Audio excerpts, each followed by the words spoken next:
the other part that I think is really the most important part is who you're hiring to do the work. I mean, if you think about it, this is probably somebody's most riskiest financial venture they're going to have in their life. It's not buying your first home. I think you're going to flip a house, that's more risky than buying your primary residence, right? So if it's the riskiest thing you're going to do, spend more time evaluating your contractors. Make sure that the person you're hiring is not going to be the reason that you're losing your shirt on this deal and maybe never invest again or maybe go bankrupt. Welcome to the RealPropPro podcast, where strategy, innovation, and wealth converge to redefine real estate investing.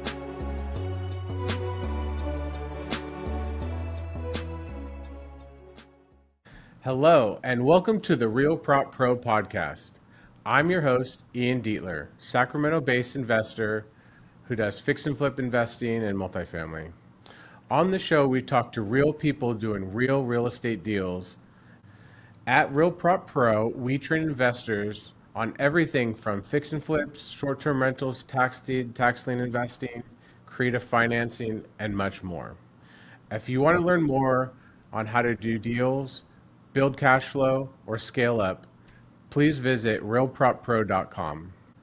Today's guest is Jake Knight, a real estate investor who has flipped properties, launched short-term rentals, and now lends capitals to other investors as part of the Conventus team. Jake brings a valuable dual perspective, not only just an operator who's been in the trenches, but now as a hard money lender who works with fix and flippers across the country. Jake will talk about his journey, how his mindset has shifted, and how his roles have evolved. Jake, welcome to the show.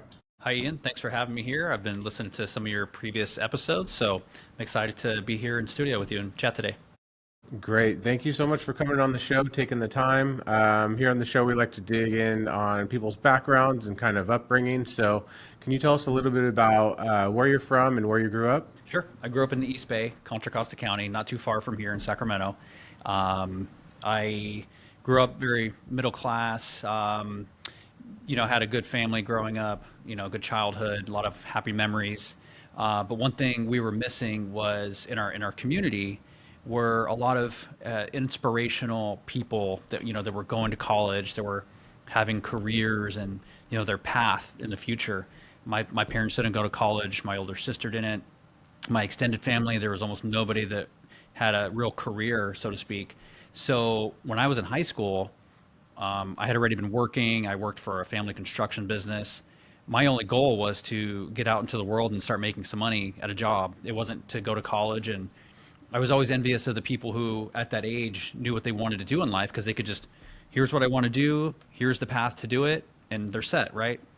It's just that one little thing that seems so obvious, but if you're missing it, life can be a little bit more challenging trying to find your path. So a little bit out of high school, my mom had started to get into real estate, and I kind of learned about it too. And we went to some seminars together. We went to a Rich Dad Poor Dad seminar, and this was probably in like 2000, 2001. I had read the books. I also had read a Robert Allen book, one that you have here. I had bought the Carlton Sheets DVDs for no money down, and I was reading all of this stuff, but it might have well have been chemistry because I didn't know what to do with it. It sounded great. The concepts of, cash flow were really appealing, but there was not enough actionable advice for me, being young and kind of not knowing what to do with it. So I had basically decided, I don't know what to do with this, so I'll just go get a job in the mortgage business in kind of a back office role and just learn what a real estate transaction is and what goes on and who's involved. And eventually that will hopefully lead me to investing. And I actually had one opportunity, a colleague of my mom's who was a real estate investor, and he let me come to one of his properties. He showed me around, but I had actually gotten a promotion at my job and moved away and didn't really, realize that opportunity and what it was. I didn't know about networking. I didn't know about meetups. There probably weren't many back then. And if there were, it was probably a bunch of, 6-year-old guys. And I would have walked in there feeling like really insecure and unconfident and not knowing what to do with it. I didn't know, was I supposed to go door knocking on people who had a foreclosure notice in the paper and say, here's some creative financing offer when I didn't even understand it? Like, to me, without the resources that we have today with the internet, I felt so lost, and I wasn't that type of go-getter to just, I'm going to figure this out, no matter what it takes. I'm going to figure it out. With the few books that I read, it was not enough for me to figure it out. So I got a job working in mortgage, and that lasted until the crash, where I got laid off 3 times in 2007, and that sucked pretty bad. I didn't lose like a ton of properties. I lost my one property that I had, and then it was hard to get a job. So I went into tech sales for a little while, for a couple of years. But at the same time, I decided to go back to school and get my degree because, I'll be darned if I'm going to be, 55 years old in the future and not have a degree and then get laid off again. Like, I didn't want that for me. So I started studying business. I was working full time, going to school part time. I did this for like 8 years, and it was a pain every single day. I'd go take lunch breaks at work and go study some, algebra book in my car. And I was miserable every minute of doing it. But like, that's what I thought I had to do, And I actually left the job in tech sales that was paying good money, but I cut my pay in half to go work back in lending around 2011, 2012 maybe, because I missed real estate. And I knew real estate was going to be somehow involved in my career. And so over the next few years, it was a little bit of progression in my career. I started working in commercial lending, just doing underwriting. So I was working on kind of bigger commercial transactions, all types of business loans, still working at getting my degree. And then I found BRRRR, and I don't know what that light bulb moment was. I always try to think of, what was that one spark in my life that turned me back on to real estate investing? Because again, that was the only career path that I ever wanted to do. And so it felt like a missed opportunity. And once that spark came again, I went all in. It was like not just a rabbit hole, but it was like a hole in the earth that I jumped in, and nobody was going to tell me otherwise. I was doing this. So I was at work, not working, just, going on BRRRR and reading and listening to podcasts and YouTubes on my walk, buying every book I could find. Like, I was consuming like 9 hours a day of content to learn this thing. I was not going to fail. Like, I've never been so convicted about something in my life other than, this time. And so it took me about 8 months of all of that networking or, education, started networking, taking action. And those are the 3 things I always tell people now, like, what do you need to get started? It's those 3 things: education, networking, and taking action. And finally, after 8 months, I finally found my first deal. So that's kind of the origin story of me, where I grew up and how I got into investing. Great. Thank you for explaining all that stuff. I think it's really good for the listeners to hear that path that you went on to get to where you are today. Kind of rewinding back to some of the stuff you were talking about just now, you said you'd already had one house before the crash. Was that the first property that you'd purchased? Yes, it was, but it was my own primary residence. Okay. It was a condo, and I had done a silly thing of getting a 2-year fixed loan, even though I worked in the business, and it was like, what are you doing? But, I just went for the cheapest rate, and then it adjusted, and I was laid off, and I was like, I'm sorry to the bank, I can't pay this anymore. So me and millions of others at the time, let our properties go. Yeah, I was going to say that was kind of the story during that time, is a lot of people were getting adjustable rates. Yeah. They shoot way up, and then now all the people just can't afford it anymore and causes runoff. So that's a really interesting story. So you did complete college, is that correct? In 2017, I was probably 3 classes away from completing it. And that's when I started my business. Okay. And my wife was pregnant with our son. Okay. And it was work. So something had to give, and it was my degree. Unfortunately, I put so much time into it. But now I don't necessarily need it. I would love to have it. Yeah. I had great grades. I was in the honors program at San Jose State, and it would have been a great accomplishment. Yeah. But having this opportunity to invest and start my business was like something I could not pass up. Yeah, I always think it is better for people to either start a business, get into real estate, like be serious about it, kind of like you were.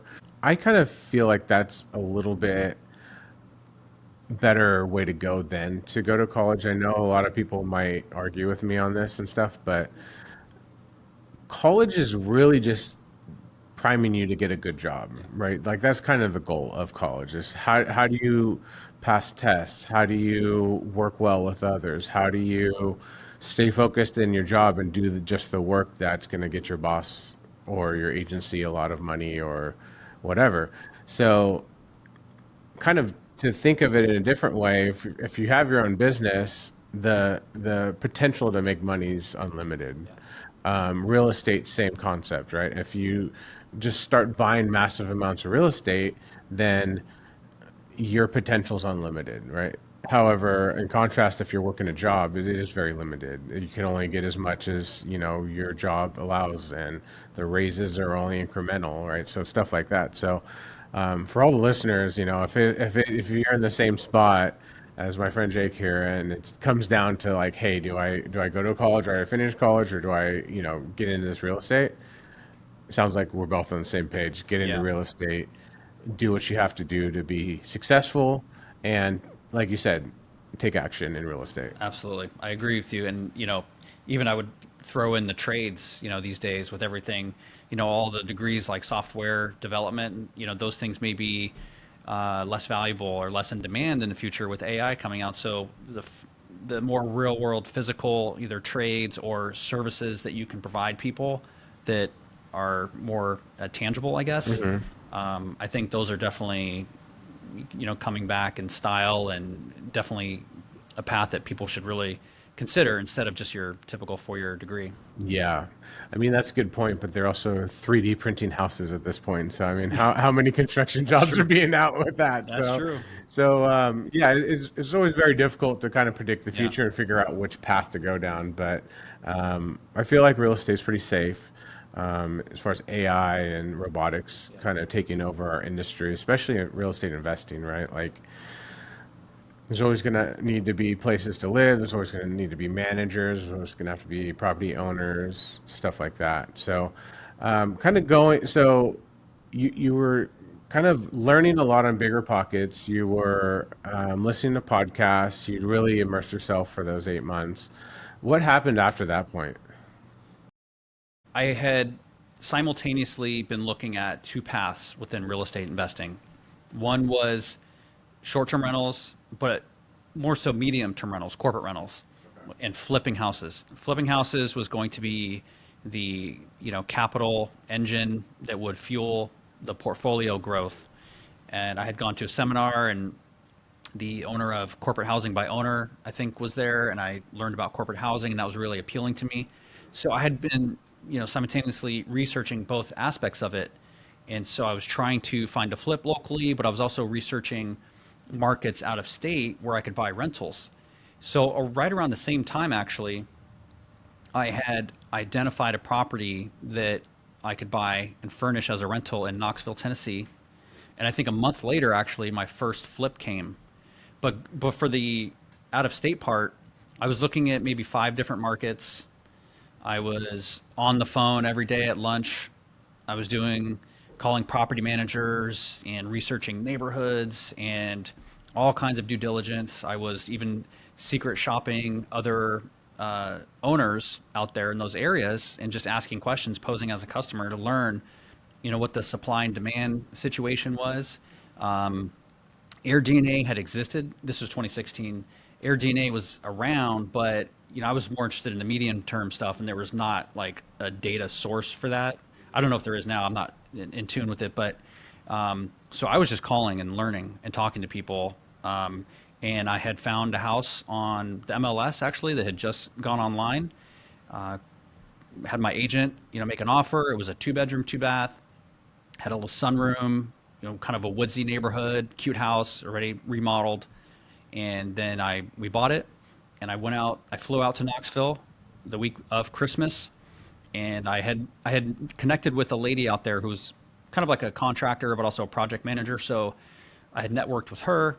We met up. We went shopping, her and her daughter and myself.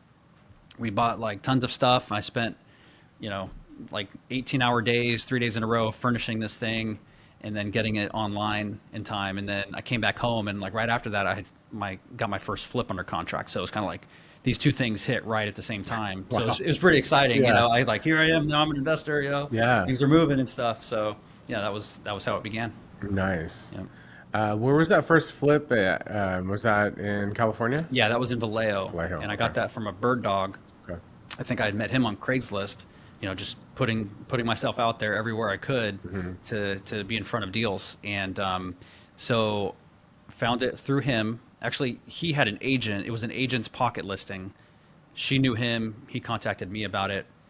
And the way I took that down was in that previous period where I was networking a lot, I had made a plan to joint venture with more experienced investors so that I could learn from them on my first few deals. And so I had connected with I'll call him my mentor. He doesn't like when I say that to him, but I considered him my mentor. He was generous enough to give me time on the phone and help me when I was still just a nobody. And so I thought, I appreciate you doing that. I want to pay it forward, and let's go look at this deal in Vallejo, and we'll split the costs, split the profits, but I need you to rehab it, and I'll learn from you. I'll help whatever way I can, but I need you to take the lead. And my thinking was, get 50% of something instead of maybe 100% of nothing if I screwed it up. I don't even know if I had enough capital to take it down by myself anyway, but really that point was, give me some help, let me learn and make money at the same time. And I did that for my first 3 deals, actually. It was a different investor on the second 2, but my plan was, let me learn from different people, and I'll be a sponge, and I'll take different things from different people and apply them to my business. That's a great way to get started. We have a lot of new listeners, so I really like to highlight different ways to get started. I had a similar experience getting started, worked with a mentor, flipped a house, split some profits, and started doing deals on my own after that, fix and flipping here in Sacramento. You'd mentioned that there's someone that you'd termed a bird dog. Can you explain to the listeners what a bird dog is and how that might be a good way to get started in real estate investing? Absolutely. Bird dog is somebody who basically goes and finds deals. They're hunting for deals, and then they can do different things with them. They might wholesale it or just get paid a fee, for connecting the investor with it, which is kind of what happened in this case. So the skills of a bird dog is really just knowing how to connect with sellers or finding deals through agents. Same thing an investor may do or a wholesaler may do, just putting yourself in front of leads and being able to connect people and have those conversations about, qualifying a seller to see if they're a good fit for an investor. So they're finding these deals and handing them off to other real estate investors, cash buyers such as yourself, and they're just making a little chunk of change off that, not really taking possession, That's not right. really owning the property, not even really wholesaling it either. No. I mean, a wholesaler is kind of more of someone who gets the property under a purchase and sales agreement, get it under contract, and then assigns that contract to an investor buyer. So Bird Dog's even doing less than that. They're just finding the deals, tossing them off, and collecting a small fee. Correct. Yeah, they're not putting under contract. And later on in my career, I realized there's better ways to structure it legally. So it's, they have equitable interest, and it's not like you're paying fees and stuff. My first deal, I didn't know all the legalities of things. So you had these 2 deals at the same time. You got a flip with your mentor, or not mentor, but investor, business partner, and you also got the short-term rental. Where did your path kind of lead from there? Were they kind of both going? Was the flipping and the short-term rentals kind of going at the same path, at the same rate? Good question. Actually, no, because within maybe not long after getting my first flip under contract, I think even before I sold that, I got a second one under contract. And then maybe within 8 months of that first Vallejo deal, I had my third one. And once I sold that, I had made enough money to leave my job. And it was, the short-term rental in Knoxville was going great, but I'm making way more money flipping houses, and it was kind of hard to ignore that. Not to mention now that that's my sole source of income, right? So I had to make sure that I was still focusing on that and making sure that that third deal wasn't my last. I have to keep going or else I'm going back to work, and I didn't want to do that. So I really put a lot more energy into flipping houses and building a business. I was doing everything I could to get myself in front of as many deals as possible, because the second person that I mentored with, who's still a great friend of mine today, and we've done a ton of deals together, and he was doing a lot of speaking at the meetups. And one thing he said that really stuck with me was, this is a lead generation business, and you should be spending 80 or 90% of your time generating leads. And the more leads you have, the better deals you're going to get, because you're picking only the best deals. You're not just doing a deal because it's the only lead you have. That's where you get into trouble. So that really stuck with me. It's like, okay, I'm in sales. This is a sales job. It's sales and marketing. I've just got to go out and do every marketing channel I can afford and do sensibly. And so that's what I did. I just put myself in as, I'm a sales and marketer, and I got to make sure that this lead generation business is sustainable. So that short-term rental was actually the only one I ever bought. I had it for years, but my path really went down flipping more so than the short-term rental. Yeah, that's really interesting how you're talking about a lot of real estate investors, especially especially smaller companies that have 1 to 2 employees. Maybe it's an owner and a VA, or husband wife type of situation. You're right. You are a real estate investor, right? You're buying and selling, or you're buying and holding, but you're really a marketer. You're really a salesperson. You're really trying to keep the deal flow going, right? The lead generation and the lead capture and closing on deals. That's really what the business is all about. Absolutely. If you're somebody who's only buying houses that are on the MLS, then you don't have to do all that. I mean, maybe you have to do a little selling to the real estate agents you're working with, but if you're buying mostly off market, which is what I've mostly done, then it really is a lead generation and marketing business for sure. What type of volume did you kind of get into? What were some of the best years for flipping for you look like? I think around 2021 was probably my peak. I think I did maybe 28 deals that year. Wow. It's gone down a lot in the last couple of years, partly due to effort. I haven't been, my foot isn't on the gas now as it was then, but also just market conditions. I mean, there's far fewer sellers selling their houses these days. Yeah. There's more competition. So I've done enough to be comfortable, and, I'm not as hungry as I was back then, but I'm still doing deals and I'm still looking for properties, but it's at a pace that I really like, because I'm a big work-life balance person. But in maybe 2020, 2021, I always had probably 5 to 7 deals at a time. But it was a mix of things. I was selling to hedge funds for a few years. I was still flipping, and I was buying out of state. I've done a lot of business out of state as well, both flips, wholesales, and rentals. And there's pros and cons to doing that, but I've kind of found some comfort, in buying in different states and being able to easily go into a new market. I'm a little bit different with out of state, where many people focus, they try to find the best market, but I'll do a deal almost anywhere, not almost anywhere, but in a lot of places. And I don't think it's that complicated to do that. People overthink it, I think. They're looking for, should I go into Kansas City or Memphis or Jacksonville? Which one's the best market? And I'm just like, guys, I've bought houses in St. Mary's, Georgia, and Roswell, New Mexico, and Palm Bay, Florida, and a ton of other cities that people are probably not looking at other than the residents there. And I've made good money on those. And part of that was because the lead channels I had set up were bringing me leads in different places. But after I did a few, with all the technology we have today, for photos, for inspections, for the boots on the ground, property managers or realtors or home inspectors, you can be fairly confident and know what you're buying without taking on too much risk. And really the key to that is just buying right.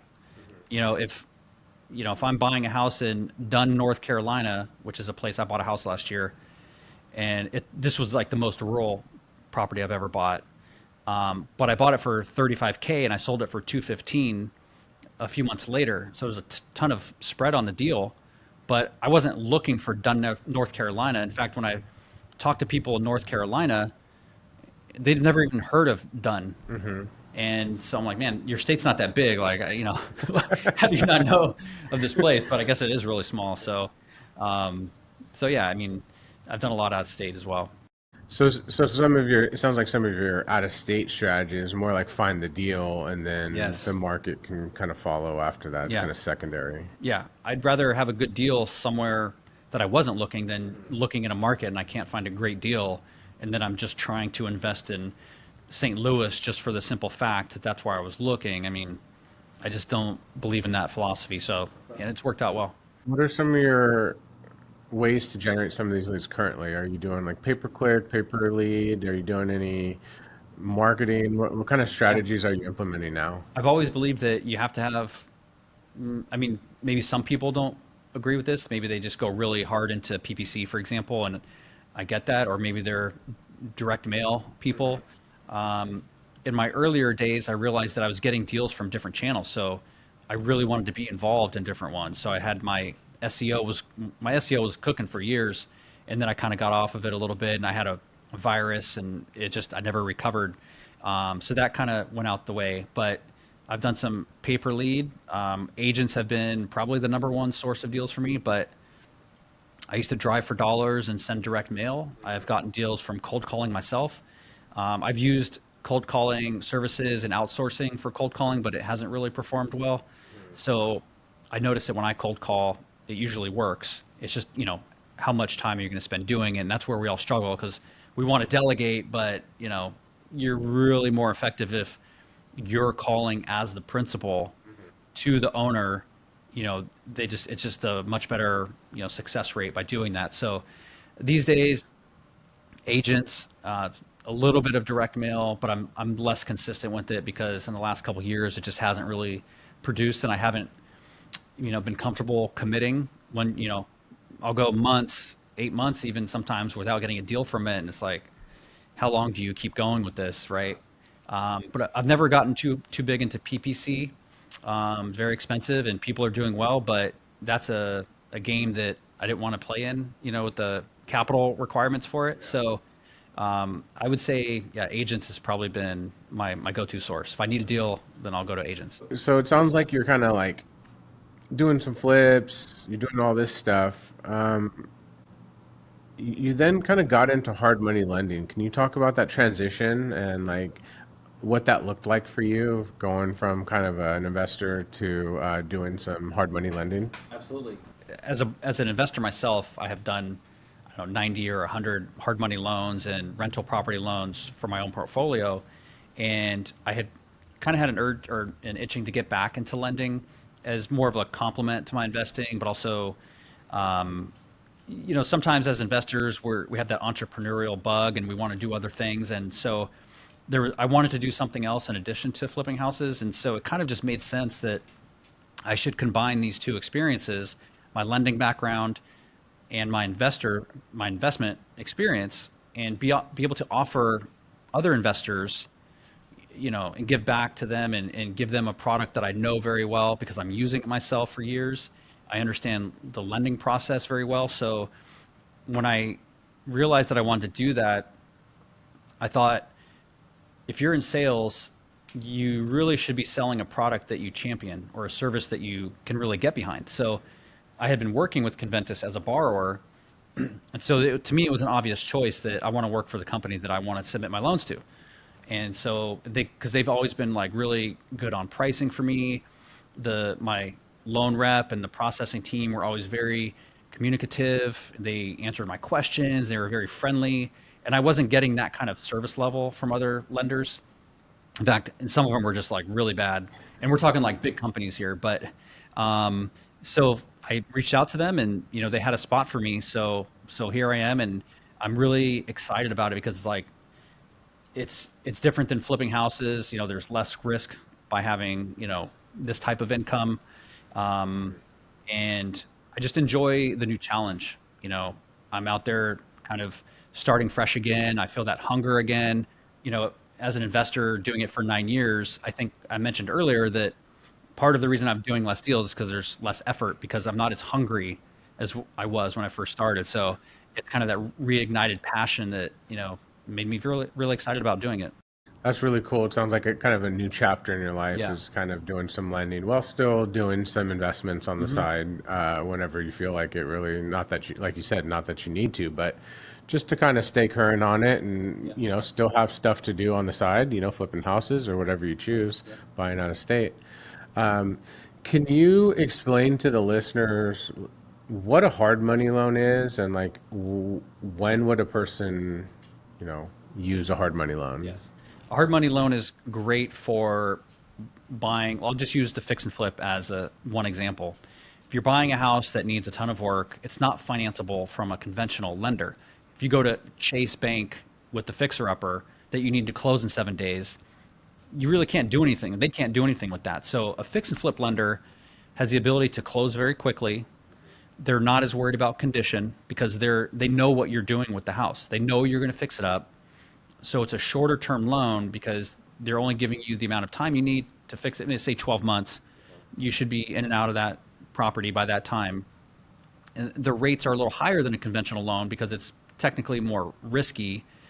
There's nobody renting it out, paying rental income. So the rates are higher compared to a conventional mortgage, but it's really the right tool for the job.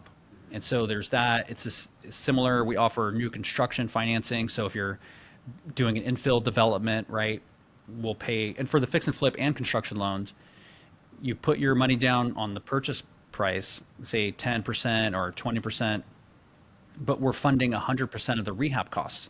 So this also allows you to not have to save up a down payment and all the construction, but only really the down payment and closing costs. So it's another very flexible tool for somebody to use in this business. So it sounds like these hard money loans are really geared towards fix and flippers, but you'd also mentioned that it can be for ground up construction. Correct. Can you talk a little bit about how that would work for ground up construction? Yeah. So let's say you're buying, let's talk about infill development, which is like, we're here in a neighborhood and I'm going to buy the lot next door, demolish the house and build a new home there. That's what we would consider infill development. So we could help you finance the purchase of the land or the lot and then the construction costs. So if you're buying the property for $200K, maybe you need to put in 20% down towards the purchase price. And then maybe 20% of the construction costs will have to come out of your pocket, but we'll fund 80% of the construction cost. And you've closed on the land, you've got all your permits and your drawings, now you're ready to build. So you start building and then you do what's called a draw request, right? You come back and say, I've spent $50,000 on the foundation and various tasks. We have an inspector come out, verify that work, and then we give you the reimbursement of the $50,000 that you spent. So that's how the construction funds work, is through draws throughout the process. Okay. And there's various draws throughout, and say like maybe 3 to 4. Like I don't want to put a number on it, but there's various different stages where a person would do the draw request, right. Get inspected, and they get reimbursed going along through the project. That's exactly how it works for fix and flips as well. So if I'm doing a flip and I'm spending $100,000 on it, I might wait until I've spent 15 or 20,000 and a few items are completed, then do my first draw request. There's a small fee, like $260 for the draw. So you don't want to do like 20 of them, right? But you don't also want to spend $80,000 and then do your draw. I mean, you could if you want, but most people will do, say, 4 draws for a fix and flip total. Yeah, help get some of those people paid, some of those subcontractors, stuff like that. Yeah. So talking more about hard money loans, I want to kind of maybe talk about some of the creative ways to use hard money loans, and there's also another loan product called DSCRs. Correct. Do you guys offer DSCR loans? Yes.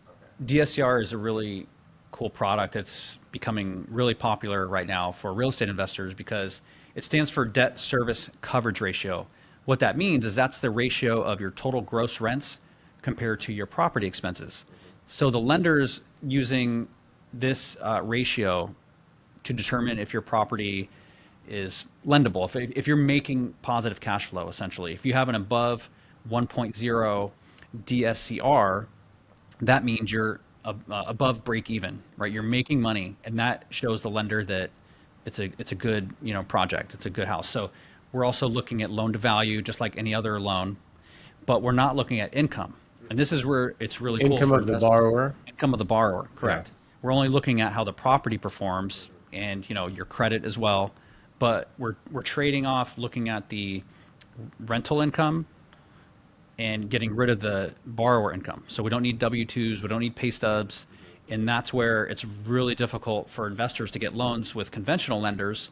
Is you have to, if you've got a portfolio, it is an absolute nightmare to get a conventional loan. I've done it. I don't ever want to do it again. I don't wish it on my worst enemy. I'm serious. I've worked in mortgage for a long time, so I can speak from both sides of it. Getting a mortgage when you have rental properties is a pain. And all this documentation, now you don't need it. But that's one of the best parts. The other best part is that the rates are still really good. It doesn't mean you're going to pay, way over what you would pay at a conventional lender. Right now rates, it's all based on the timing of the market, right? So when we're recording this, usually an investor can come in and get low 7%. Some of them can get high 6%, all the way up to 8%, depending on credit and loan to value and all these other things. But you don't really pay a lot more than you would for a conventional loan for this product. So it's a really, really great tool for investors. That's great. And so to kind of go back to this DSCR ratio, what would a 1 ratio look like? It would look like your expenses are $1,500 a month and your rent is $1,500 a month. Correct. Is that correct? Yeah, and the expenses includes your principal, interest, property taxes, insurance, and HOA if applicable. We're not talking about property management. We're not talking about utilities, but insurance, including flood insurance, that would be part of it too. But yeah, as long as you're at least break even, but sometimes we want a little more than that depending on a few things. But if you're underwriting your own rental properties, you should be doing this calculation as part of your deal analysis. If you're underwriting a 1.2 DSCR, well, that means your rents are $1,200, but your expenses are $1,000. So it's a better deal. The higher that number is, the better the deal is. So you should look at that as well. It's a napkin math thing. You can do it in 30 seconds. And you want cash flow, right? Yeah. So at a 1-to-1, it's not great. it's not great. Plus you have to pay electricity, so it might be negative. Yeah. So you almost never want to be at a 1-to-1 if you want cash flow. Sure. I know some people play it for appreciation, but if you're holding a rental for cash flow, you need to have cash flow in there. Exactly. So thank you for explaining that. One strategy that I like to talk about, and it sounds like you have both the hard money loans and the DSCR loans, combining them to do the BRRRR strategy. Can you talk to the listeners a little bit about what the BRRRR strategy is and how your company can accommodate for those types of loans? Absolutely. And I've got plenty of examples of my own deals where sometimes I would buy a house, get into contract, even just after I've closed on it, and I still really wasn't decided on, am I going to flip this or keep it as a rental? So I would do a bridge loan, meaning a fix and flip loan, which is the short-term one, then decide, am I going to keep this? And if I'm going to keep it, I would use the bridge loan with the rehab funds to fix it up, and then I would refinance into a debt service coverage ratio loan, a DSCR loan. So now maybe it took me 6 months to do the renovations. I leased it out. Now I've got a lease showing how much my rent is. And I'll go back to the lender. And sometimes this is the same lender, just like my company, we do both. So now that it's all stabilized, as we say, it's rented out, there's no more rehab needed, then we can put the long-term financing on it, the 30-year fixed rate loan, you're good to go. So that's a typical BRRRR, is when you're buying it, renovating it, renting it out, refinancing, repeat. I hope I got that right. It's been a while since I've spelled it out. I think so. There's a lot of R's. There's always one more R than you expect. Everyone throws the repeat on the end. It's like, oh yeah, I got to do it again. Got to do it again. That's right. What's one piece of advice you would give to someone who's doing a fix and flip today? There's really 3 things you can do wrong, or there's 3 areas that you really need to look out for. What you're paying for the property, that's in your control. how much you're spending on the rehab, that's under your control, and then what you're selling it for, which is not under your control. So if you take the first two things, obviously you've heard that you need to buy right. Don't buy deals that you're not like absolutely certain that are going to work. But the other part that I think is really the most important part is who you're hiring to do the work. I mean, if you think about it, this is probably somebody's most riskiest financial venture they're going to have in their life. It's not buying your first home. I think you're going to flip a house, that's more risky than buying your primary residence, right? So if it's the riskiest thing you're going to do, spend more time evaluating your contractors. Make sure that the person you're hiring is not going to be the reason that you're losing your shirt on this deal and maybe never invest again or maybe go bankrupt. I mean, you really got to think about it that way and realize everything you thought, oh, I'm going to hire a contractor, I'm going to call 3 of them and spend 30 minutes and then that's it, I'm going to pick one of them. Like, that's not enough.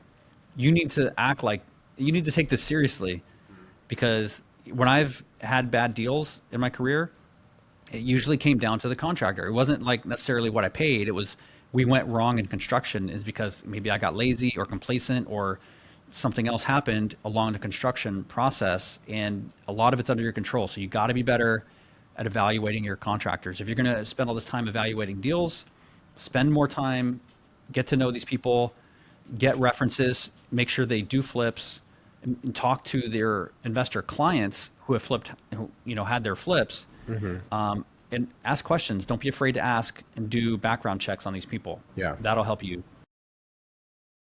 One thing I notice when I'm dealing with contractors and subcontractors are there's a difference between a contractor working with like a homeowner, we'll call them a retail client, and an investor client, right? Sometimes I have, you know, I try to be transparent with my contractors and subs and tell them I'm flipping a house.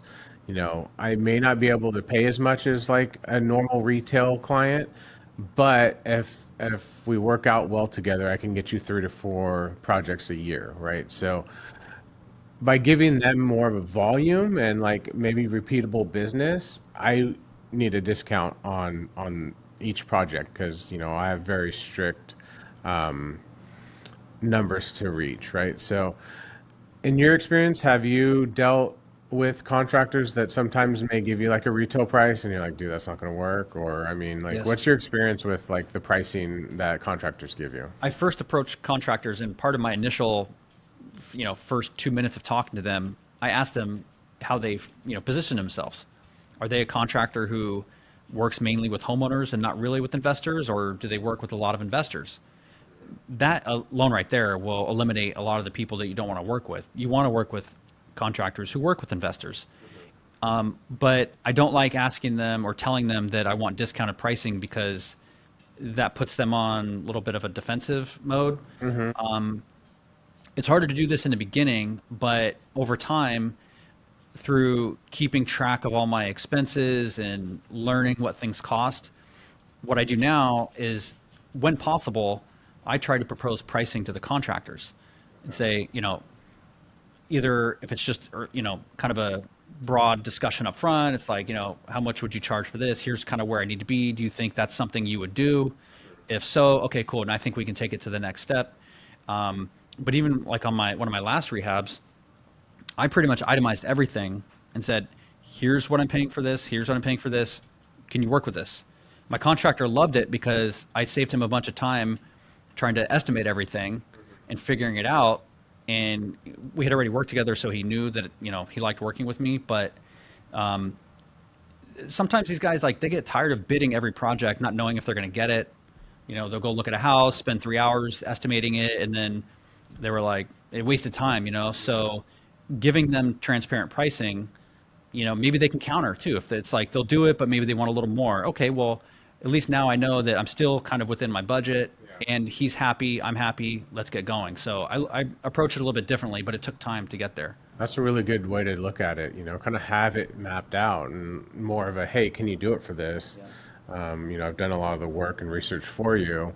You know, and like you said, maybe there's a counter. Maybe they're like, no, that bathroom's going to be an extra $1,000. Does that work? And might be yes, might be no. Yeah. So yeah, that's a really interesting way to kind of work with contractors and figure it out because, I mean, I just know that sometimes if you work with the wrong ones, the pricing can be like the difference in quotes is just astonishing to me sometimes. Like I've gotten quotes for $10,000 jobs and then someone who ended up doing it and did, a good job did it for 2,000. So it's like Exactly.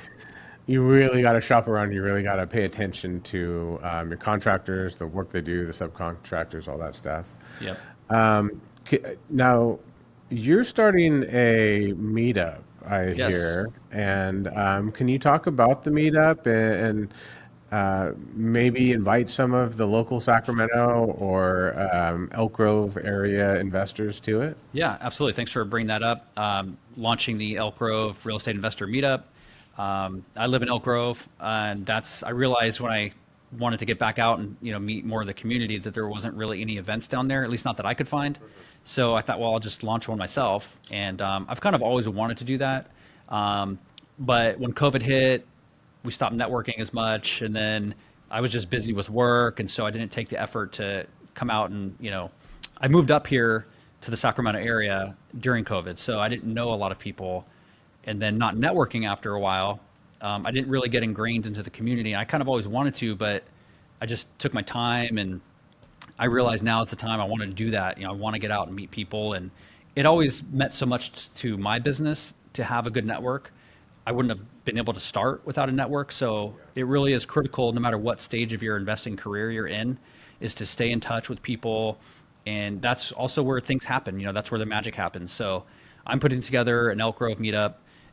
It's going to be at the District 56 Civic Center, City Hall area. And it's June 18th is the first one, but you can either go to meetup.com or Facebook groups and just type in Elk Grove Real Estate Investor Meetup, or can reach out to Ian to get more information. But yeah, you can find us either one of those paths, and we look forward to having people out there, and also look forward to having some good, interesting speakers. I like the format of some open networking mixed in with the real estate market update, and then a presentation on some different topic within investing, and more networking after that. So that'll be the structure. Awesome. Thanks for sharing that. I'm going to do my best to make that first meetup. Get out there and support you and try to bring in as many investors as we can and new people. I mean, even it sounds like you and I kind of got kind of the same start in regards to like, hey, we knew that we had to meet people, we had to learn stuff from people, we had to network. So if anyone's listening and thinking about getting into real estate or getting involved, I highly encourage you to go to meetups, go meet people in person, find out how you can help other successful investors. Anyone will tell you, you come up to a fix and flipper, it's like, what do you need? Well, we need deals and dollars. So if you can provide any of those things, we're more than happy to, work with you. I mean, we'll work with you anyways a lot of the times. I find that the real estate investing community is very nice and very understanding, very giving, even to people just getting started, because they understand that they were at one point just getting started and they were newbies. So, yeah, so we highly encourage you guys to get out and talk to people and start to learn some of these strategies. I mean, a lot of people start with wholesaling or maybe bird dogging, but you could also meet maybe your future fix and flip mentor there and, blow up your career from there. So highly encourage you guys to check out his meetup. And so now what we do, every week we do a free book giveaway. Jake, I'm going to ask you, you had already mentioned the Robert G. Allen and the Rich Dad, Poor Dad. Have you read any of these other ones, or any of these other ones stand out to you? Yeah, I think I've read the E Myth. I think I've read, let's see, probably the Cash Flow Quadrant, and I know a little bit about the 10x rule. Yeah. So not all of them, but a few of them, yeah. Yeah, so these are some of the ones we're giving away for the listeners. We have Rich Dad, Poor Dad, Cash Flow Quadrant, 10x Rule, E Myth. There's another E Myth too, which is a really good one. The One Thing by Keller and Michael E. Gerber, E Myth Revisited. Love that book. I can't talk enough about that one. Setting up systems in your business, working on your business in your business, overcoming entrepreneur seizures, as Michael E. Gerber likes to say. So for our listeners to enter, All they need to do is like the episode and comment which book they'd like to win, and we'll pick one lucky winner 7 days after the air date of each episode. Jake's story reminds us that your role in real estate can and should evolve. Whether you're swinging hammers or funding deals, the key is to stay curious, stay sharp, and play the long-term game. The best investors aren't stuck to one strategy. They build the right foundation, then stay flexible as new opportunities show up. So if you're just starting, remember, success is built on reps, systems, and focus. Build your skills now so that when your strategy shifts, you're ready. Thanks for tuning in, and we'll catch you next time. Thanks for joining us. Thanks, Ian.